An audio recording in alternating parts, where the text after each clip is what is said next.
All right, so I was reading in Judges the other day and came across Gideon. This man needs. How many signs does this man need? Yeah. So the story of Gideon, chapter 6 of Judges, we again see this cycle that we've been seeing in Judges, where the people did what was evil in the sight of the Lord, and the Lord delivers them over this time to the Midianites. And then God calls a judge. He calls Gideon.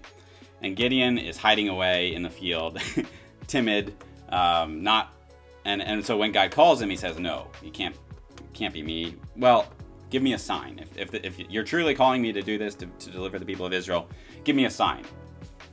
God gives him the sign, and then Gideon's like, "Well, that was a little too easy. It could have been a coincidence. Maybe it was, yeah."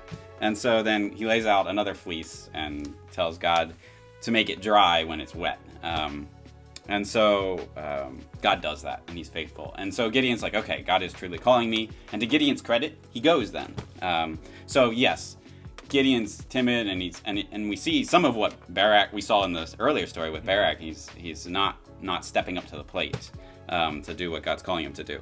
But yeah, here in Gideon's story, Gideon goes, and what's interesting in this little before he goes in and attacks the Midianites, we read how he goes in the middle of the night and destroys the altar of Baal that was in his town. The middle of the night. Yeah. So he's still not like boldly doing what God has called him to do, but he's destroying idols, so we can't give him too much grief. But then he goes, he brings together an army. They go and attack the Midianites, and God says, well, the army's too big. And so Gideon allows God to winnow down the army, make it smaller. So it's 300 men. Gideon goes and attacks them, and they're victorious. Yeah. And they have a victory.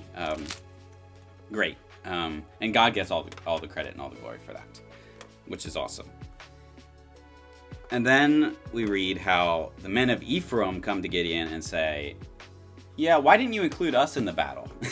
Which it kind of just shows you. It seems like they're like proud, or like they wanted the power involved in being part of this victory. Strictly humanity just coming out. Yeah, exactly. Yeah. and so we also see how then Gideon has to fight them, and but he's victorious over them, which is great. And sadly, the story keeps going then, and we're gonna have to stop and resume this next video, because the story of Gideon just goes downhill from here. All right.